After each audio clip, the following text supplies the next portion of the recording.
Seaports constitute an important economic activity in coastal areas as they bring varying degrees of benefits to the economy and to the country.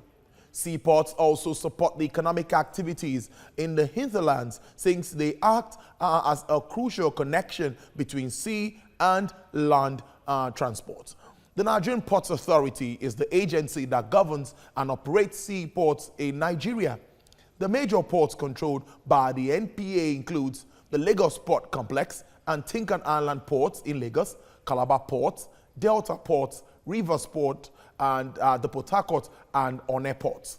However, since 2005, when the ports were concessioned by the federal government, the NPA has been administering and managing the port infrastructures and also coordinating and controlling the activities of the different operations and operators present in the seaports. The Managing Director of the Nigerian Ports Authority, Hadiza Bala-Usman, is our guest today. Let's hear from her about operations at the nation seaports at this time. Thank you very much for your time. Thank you for having me. And now let's start this way. Now, seaports in the country have actually remained functional amidst the coronavirus pandemic. Now, how did the Nigerian Ports Authority drive operations, even with the limitations caused by the lockdown in the country? We recognize that the Nigerian ports is a gateway to the economy, and that was clearly stipulated within the presidential speech where the president directed that port operations remain functional even when we had the full lockdown. So we proceeded with implementing, ensuring that our staff are provided with the necessary essential duty card. And as you know, port operations are not limited to what Nigerian Ports Authority does, but what the larger stakeholder group does, meaning the terminal operators, the shipping companies, and other attendant third-party contractors. And one of the first things we did was visiting all the terminal operators to determine what their needs were to enable them function efficiently. Some of the issues were to do with the operations of banks. We needed for freight forwarders to have access to banking facility to enable them pay for duties that Nigerian Customs requires for clearing. And in so doing, we reached out to Central Bank of Nigeria, where they immediately enabled all the banks that were operational around the Apapa and Tinkan Island area to commence service to enable freight forwarders and other attendant payments be made to the banks. So I believe it's recognizing that stakeholders are key and also leaning in and discussing with each of those stakeholders to determine what they need to enable them function. So yes, within the COVID period, we remain operational, and indeed there were challenges that we were faced with, and I'll reference the fact that the Nigerian ports had to give up some of its revenue in recognizing that a lot of cargo owners were not able to clear their cargo. So we directed the terminal operators to give attendant waiver for rent-free period from the 23rd of March, commencing that week where there were limitations to enable people have access, and we discussed and enforced that. Of course, typically the terminal operators were pushing back and they didn't want to give the attendant waivers, but we stood our ground and ensured that consignees were allowed to have rent-free period for that day. That is on the one side, Nigerian ports and the government gave up a portion of their revenue in order for consignees to feel this cushion, and government needed to accommodate and recognize that during that period it will be challenging for you to access the port and get your cargo out, so you're allowed to have your cargo remain within the port without making payment to the terminal operators for a rent-free period. Sounds very good. With the gradual easing of economic activities, which you all know across the country, now what plans, or should we say strategies, has the Ports Authority initiated to ensure that port operations thrives post-lockdown, even as some issues are still impeding optimal business transactions in or at the seaports? Yes, we, as I said, we continue to engage with our stakeholders, but importantly, we recognize that we must enhance efficiency. We must enable consignees come and clear their cargo within a timely manner. Some of the things that we're doing is pushing to ensure that vessels come in good time and vessels are evacuated. We do have attendant challenges, as I mentioned, because the waiting time within our ports is not in the optimal manner that we would like it to be. We're working assiduously with the terminal operators and Nigerian Customs to fast track the process of evacuating cargo from the vessel, and also, importantly, inspection of cargo. This is something that is of great priority for Nigerian ports and for the government, more so for Nigerian Customs. We need to deploy scanners in our ports so that our cargo can be inspected using scanners.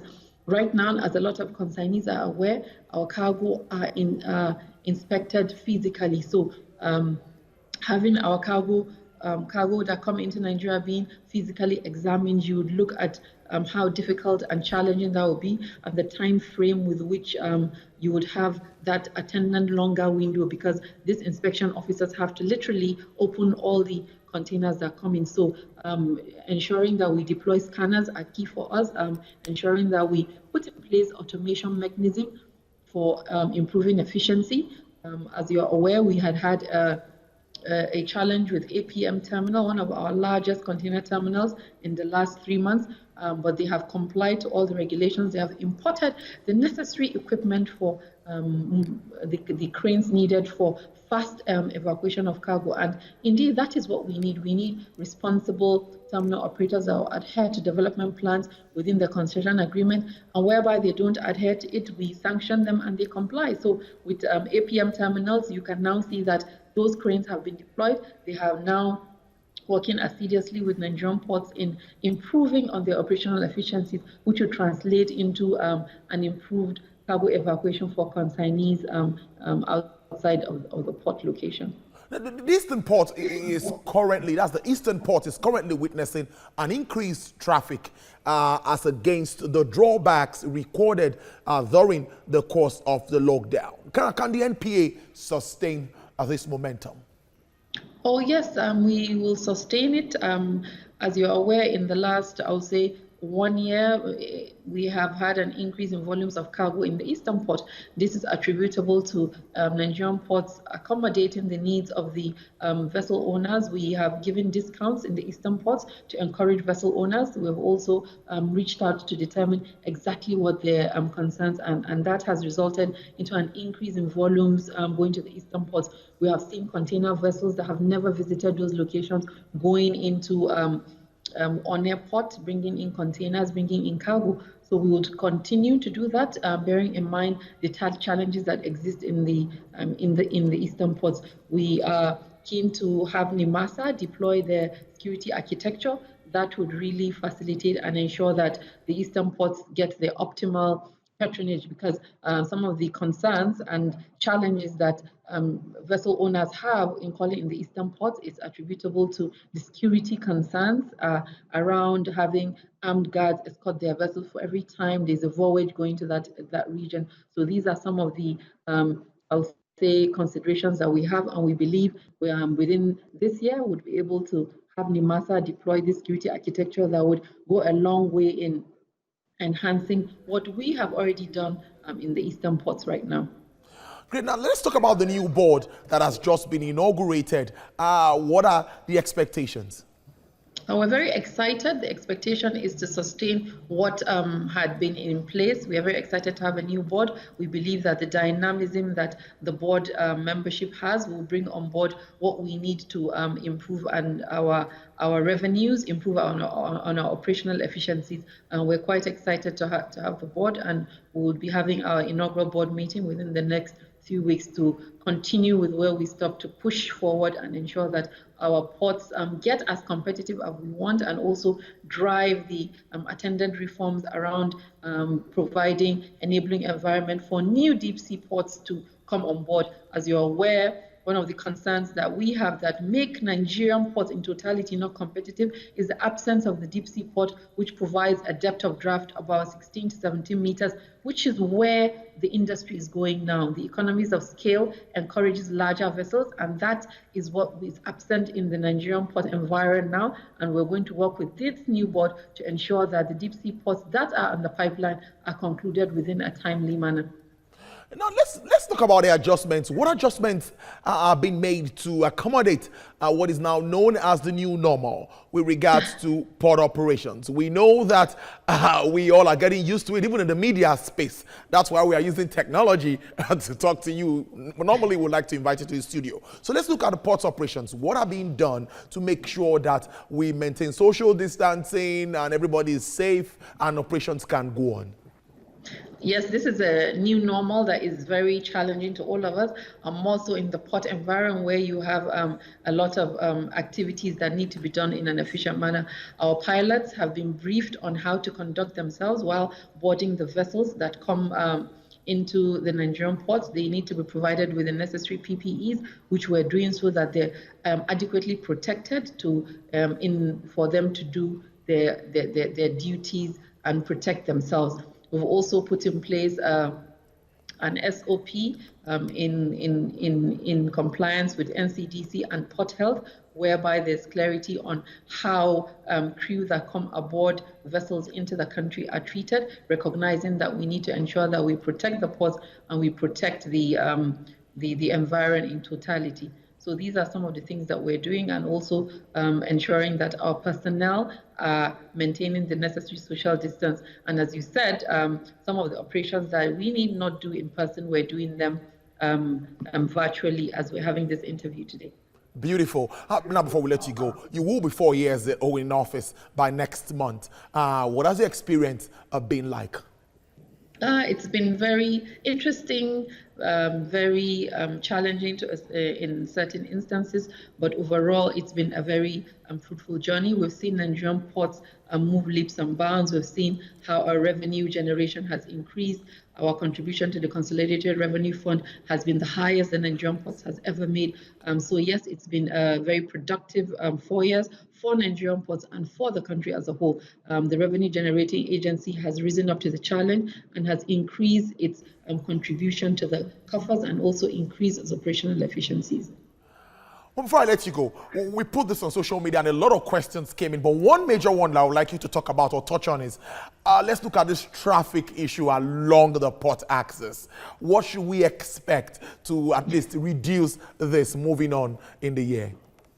Well, we should expect the utilization of the rail. I think one of the things that we should recognize is that a port cannot function if 90% of its cargo is going by road. So we must assiduously recognize the need for intermodal transportation system, and that is why the Minister of Transport has been actively pursuing the rail project. Right now, CCEC, the contractors, are working on linking the Tinkan Island and Apapa port with rail connection, and that should be completed before the end of this year, so we can have a seamless, efficient cargo evacuation using rail. I think those are one of the areas that would improve on the access into the port. We've also recently signed an MOU and also granted lease to AP Mola Capital. They are working on deploying utilization of our inland waters to facilitate movement of cargo. So using the 3 legs of intermodal transportation system is what would enable us have decongestion within the entrance of Tinkan and Apapa Island, Tinkan Island and Apapa ports. We've also recently concluded the operational modalities for Lily Pond Terminal. We've engaged a proponent that will deploy e-collab system linking the Ahmembola Tinubu Trailer Park with Lily Pond Trailer Park and other trailer parks within the environment using electronic collab. So this collab should come into play within the next 3 months. We'll be able to use the electronic collab. So where you have intermodal transportation system, you have an electronic collab system. So with that, we should be able to have an improvement in the congestion that we have within the Apapa and Tinkan Island ports. Managing Director, Nigerian Ports Authority, there live, Hadiza Bala-Usman. Thank you very much for your time joining us on Business Nigeria today. We hope to have you subsequently to talk more about issues surrounding the ports.